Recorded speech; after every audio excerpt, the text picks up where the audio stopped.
The deserved end of the Hawk Tuah girl. Of how to lose your entire audience as quickly as possible. From openly taking advantage of her fans to lying during a Coffeezilla interview and bitch. denying any wrongdoing. What It's a- no surprise that all of What a bitch, bro. She sounds like a real bitch.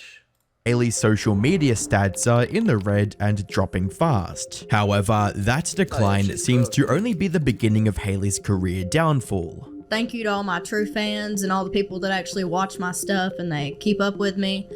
We're trying to sort out all the pieces and stuff to like get all this figured out and make everything right. Oh my god, I'm gonna cry. No, don't cry. Don't cry. Don't cry. Everything's gonna be good. We're gonna be good. Hi, I'm the Internet Anarchist. I create weekly YouTube documentaries, and today we'll be uncovering the crumbling career of Hailey Welch, how she tried to fool the internet a second time, why her interview with FaZe is doing more harm than good, and her horrible comeback causing her to lose 90% of her fan base. Want to know what the #1 rule of the internet is? Double down. Never apologize. It doesn't matter if you're in the wrong. It doesn't matter what you do. On the internet, never apologize. This is something that can make you a bad person, but don't do it in your normal life. Don't do it like with the people you care about. Do it on the internet if you want to be a content creator, because the second you apologize, and especially if you misrepresent things and lie to some degree, the internet's gonna come for your fucking throat, or in this case.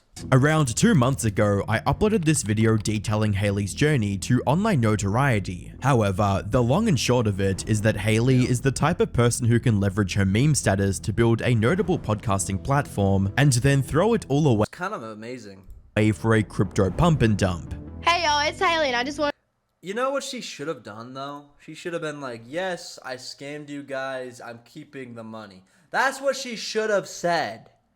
Okay? This is not legal advice, but she'd have a career after. You know, after she gets out of prison, she'll have a career. Because who the fuck does that? Nobody. Nobody. That would have made her huge. You know how viral that would have been? That's what she should have done, okay?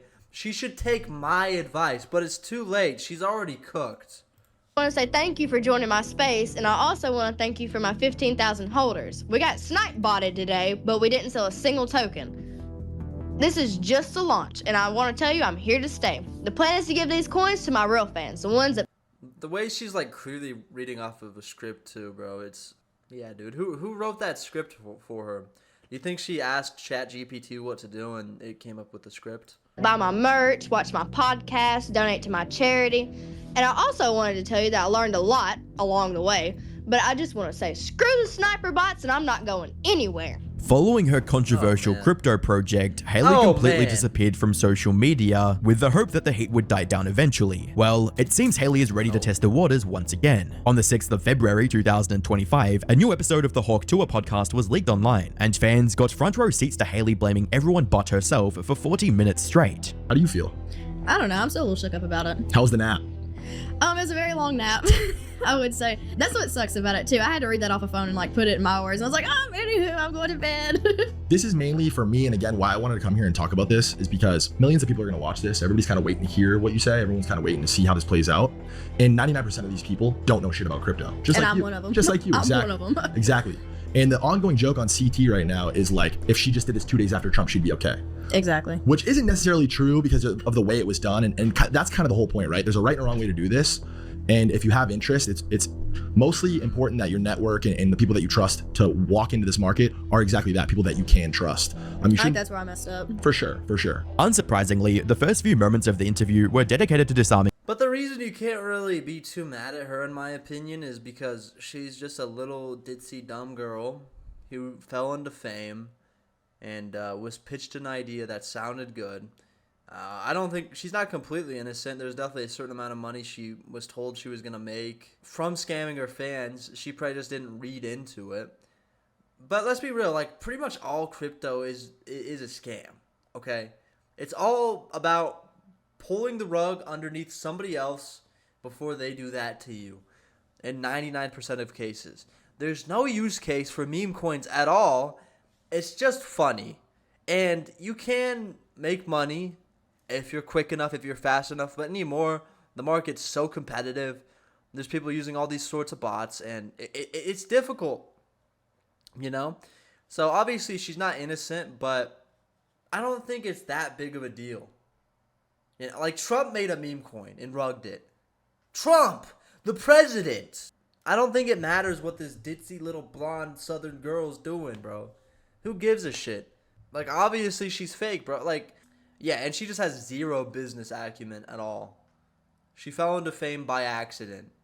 What do you expect to happen, dude? She doesn't know how to manage things. She doesn't know how to run her platforms and what opportunities she should and shouldn't do.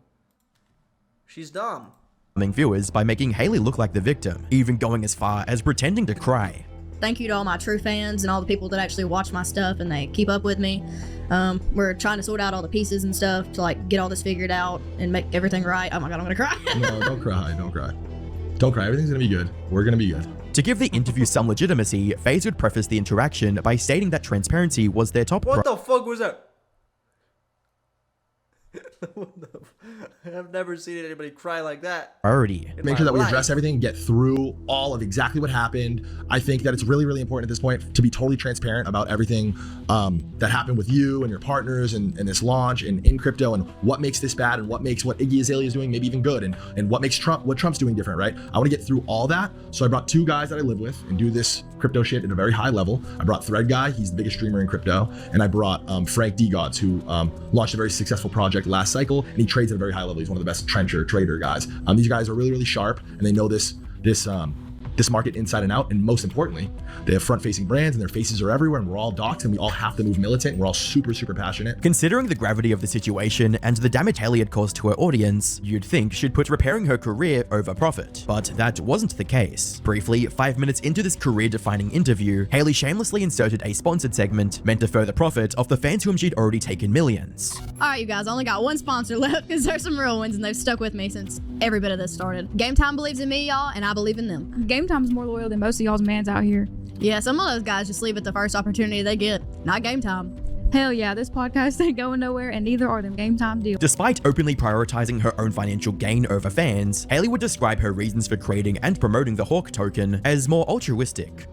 So Explain. this idea got brought to me like months ago, and I was kind of, I don't want to do that. I don't know anything about it, and I've never heard the space is a good place to be. So I was like, I don't know about it. Which we trusted the guy that come to us. He was a friend of, I don't know, friend of a friend, I guess you can put him. That was my biggest mistake. Yeah, I probably should have looked into him. We heard a little bit about him. Apparently he had like a pretty strong network in LA and kind of used that as leverage to, give himself a vouch. And I think the guy probably more or less overstated his qualifications in executing something like this, fair to say? Yes. Which is usually the case. In addition, Haley threw everyone else under the bus as she painted her former collaborator, Doc Hollywood, as a shady individual and called her critic, CoffeeZilla, a scary person to converse with. CoffeeZilla got on there. Scary guy, let me tell you. Don't ever want to have a conversation with him. We're a little more charitable than Coffee. I think Coffee kind of has a little bit of disdain for crypto in general. Us, on the other hand, we live and breathe it every day. We want to see crypto succeed. We do it every single day. But Coffee definitely, he's definitely asking the right questions. It's the way that he asks them, maybe, is why you guys can't really find a spot to talk or have any sort of conversation with each other. But we actually did talk to him. We had a conversation with him, and he gave us some broad questions to share and ask you. They're good questions. Oh, that scares me if they come from him. No, don't worry about it. Don't be scared. He's such a scary guy. Haley's narrative made it out to seem that she was a passive observer who wanted nothing but the best for her fans. But that can't be completely true either, but to be fair, I think most of the situation can be explained as her being a dumb blonde girl. I mean, she's blonde, bro. What do you expect? Blonde girls don't know anything about crypto or finance or much of anything at all, honestly. They just talk and spit on that thing.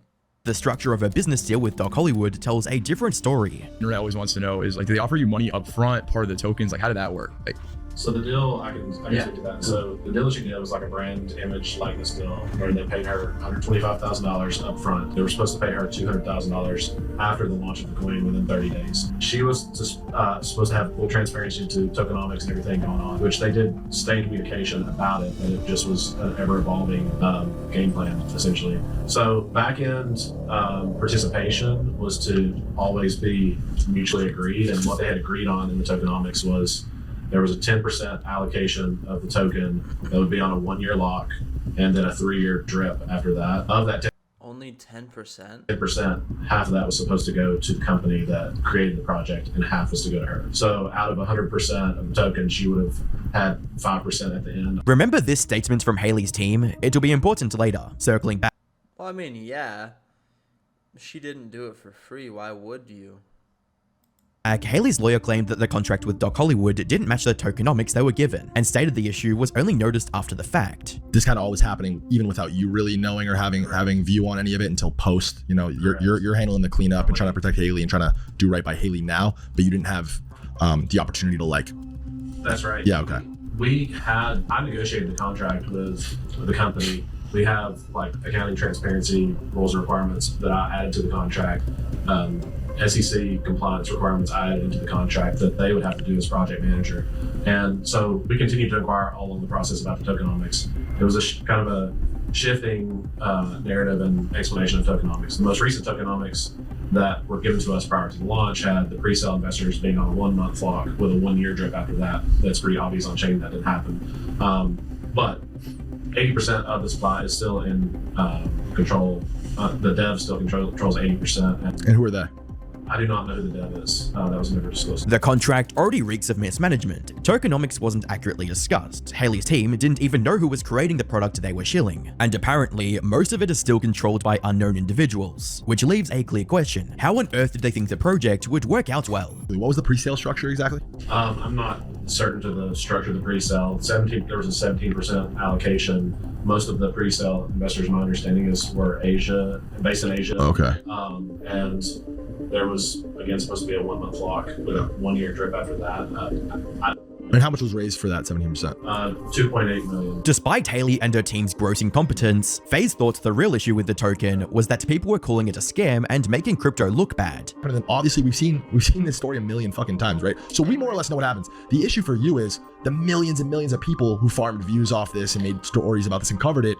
Your average fan, the average fucking middle America 16-year-old kid who's a fan of you, just sees crypto scam, which is again another huge part of the conversation that I'm passionate about, where it's just like crypto already has this bad rap, and it's because of things like this, and it's because the onboarding process is flawed, the barrier to entry is flawed. You probably don't even understand half of what's being talked about right now. That's what I'm saying. It's like there's a real language barrier, and the point is, like, if you have no business in crypto, you probably shouldn't be in. Even though most of the interview's talking points were focused on sympathizing with Haley's poor introduction to crypto, her co-host thankfully brought up some ways she could help the people who were actually scammed by the token. But I think if you took all the money that you made from the deal, whatever, and just like bought back the coin and then locked it up, I feel like that's a very like clear action that you can make, back to the community. And I think that would just like stamp it, and the community can run with it. So that's like the idea that we were talking about. As far as narrative goes and a gesture, I mean, you just fucking nailed that, by the way. And that would, you mentioned it earlier, 125,000 plus 100,000, or what did I hear? Yeah, so how much total money has been received due to this? 125,000 has been received. Yeah. Basically what Frank just said in normal people terms is you take every dollar that you made on this and you mark it by this token and you lock it up. You walk away from it. You don't ever see that money. You can never touch it again. Well, then what was the point of doing it? Let's be real though. Like, why do people make meme coins? To make money. It's a Ponzi scheme. It's a rug pull. It's obvious. Dude, I really think the problem with crypto is this idea that buying something stupid like a meme coin and then losing money is somehow the fault of the person who made it. It's like, no, it's pretty obvious what the fuck it is. Nobody makes a meme coin because they're passionate about it. Eventually, somebody's gonna sell that shit. It's so obvious. And yet, the people buying these things take zero accountability when they've heard crypto scam before, when they know that meme coins are just stupid little coins to make the devs rich. That's what they are. That's what the point of it is. Are you fucking stupid? That shit pisses me off. I'm not kidding, because people take zero accountability for making bad financial decisions. I lost my life savings on Hawk Tuah coin. You're a fucking retard. Why did you put your life savings on the Hawk Tuah coin? Why would you do that? Why? That's fucking dumb. And you say, maybe I'm not gonna talk about this every day, whatever, but I'm gonna stand on business. I put my face on this. I'm accepting the responsibility that this happened, and hopefully, everybody is made whole at some point. When presented with such a clear way to start undoing the havoc they caused, one would imagine Haley's team would gladly take the opportunity, especially after they claimed to have good intentions from the start. Unfortunately, Haley's team had other plans, as they took advantage of the hype around the interview to briefly pump the price of Hawk and sell some of the token. Almost immediately after, FaZe published a tweet completely disavowing the interview, reading, "So in an attempt to hear Haley Welch's side of the crypto scam story, I agreed to do her first podcast back. I had heavy stipulations, including 1. Not allowing markets to be manipulated by leaking this episode's existence before a resolution was found, 2. Her team finding a real solution regarding the money she made, where that should go, and what to do with the Hawk project moving forwards. These were non-starters, and we were already told this episode would only ever see the light of day if we explicitly greenlit it." FaZe would also expose the reason why the podcast was leaked in the first place, reading, "We noticed a random spike in volume on the coin, along with random messages asking if we did the podcast. Very clearly, her team was not as solid as they claimed to be. Now today, the episode randomly gets leaked, the price of Hawk is pumping, and they completely effing fumbled the bag yet again. What a effing mess. Poor girl. It's a wonder how she found herself in this position in the first place. Now, Haley Welch, I'm gonna speak to you directly and say the exact same thing I said to you on Spaces that night. Fire everybody, your team's redacted." Once again, Haley let her greed and lack of concern for fans get the better of her, and just like before, it landed right in CoffeeZilla's crosshairs. By the 8th of February 2025, CoffeeZilla published a video titled Hawk Tuah is Back, which discussed the disastrous state of Haley's career and revealed some exclusive information about what's been going on behind the scenes. I got on there. That scary guy, let me tell you, don't ever want to have a conversation with him. Whoa, don't ever want to have a conversation with me. Guys, I'm not intimidating. I don't know what's the... To be honest, I think this whole conversation's fucking retarded. I'm tired of idiots like CoffeeZilla being like, "Oh my god, somebody lost money because they bought a Hawk Tuah coin." It's like, bro, they were retarded for buying it. I'm in crypto. I'm a retard. I expect to lose every last dollar. Okay? Any money I make, good. But if I lose all my money, I'll just be like, yeah, it was kind of retarded. It was kind of stupid. Maybe I shouldn't have been in crypto. You have to know that going in. And you can't complain if you lose money trading crypto. We live in a free country. That's the idea of it anyway. People should be able to do what they want with their money, which they can. But you have to realize there's consequences to that. There's potential negative things that could happen. Just because you buy some random meme coin doesn't mean you're going to get rich, and you're not entitled to that. Chances are you're going to lose every last dollar, and you deserve to. And look, you can take that risk, but you have to know, like, it might not pan out. Like, maybe I'll either do very well, but chances are I'm just going to lose it. We should educate people on these things, but really the people should be responsible for educating themselves. Feeling bad for like Haley Welch's fans because they lost money on a stupid project is their own fault. If you're putting your entire 401k balance on Hawk Tuah coin, you deserve to lose it. You're the one who wasted your life's work on some bullshit. You're fucking dumb. The problem here? I'm Joe Rogan inches tall, guys. It's not a striking figure here you're going to be scared of. If you meet me in person, you're not going to be like, relax. It's fine. Just get on the call. Let's have a conversation. I don't understand. And I also thought this was weird because Haley Welch's lawyer invited me on the show. In fact, like really, really wanted me on their show and kept telling me how much Haley Welch liked me. Hence the t-shirt, I used to like CoffeeZilla until he wouldn't come on my podcast. Then he is, Voldemort, and we can't mention him. He's scary. Watch out. Don't talk about CoffeeZilla. He's intimidating. Here's the message I got from her lawyer. Haley would like to have you on as a guest on her podcast. You'd be the first guest since the failed crypto token launch and would get significant amount of views. Would be very friendly. This guy must not know me. She really likes you. Wow. Alright, we're going to stop watching the video here, but really my point is, guys, when it comes to your finances, educate yourself, and if you're willing to take dumb risks that might pan out, that might work out very well for you, you should know there's also a good chance that you're just going to lose all the money. And if you do, you should blame yourself, not the person who scammed you. You knew that was likely. You just want the upside without any possibility of having the downside. And that's fucking stupid. We live in a free country. The government should not protect people from their stupidity, in my opinion. I think that would be a better world. But we can't do that because most adults are children. And they can't be trusted to be responsible for themselves. That's what our culture is. That's what our culture preaches.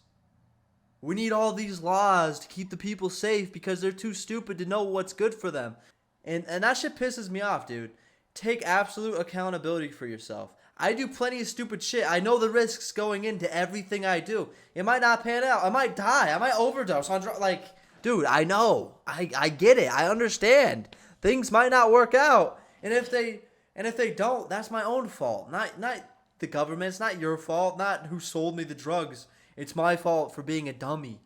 This shit really pisses me off, bro, because I'm a freedom first kind of guy. I'm a true libertarian. Most people that say they're libertarians aren't. I'm an absolutist when it comes to freedom. I like the idea of having an absolutely free society where people educate themselves and have resources to be educated. I think that's important as well in a society like that. But I know, like, pragmatically, that most people are too stupid to be able to be responsible for themselves because educating yourself takes effort and time and work, and people want things immediately. They want them now. So maybe it is best we live in a society where people are treated like children and coddled by their government and told, you can't do this or we're going to lock you up. Maybe that's better. I don't fucking know, dude. Maybe that's what we need because clearly we're dumb.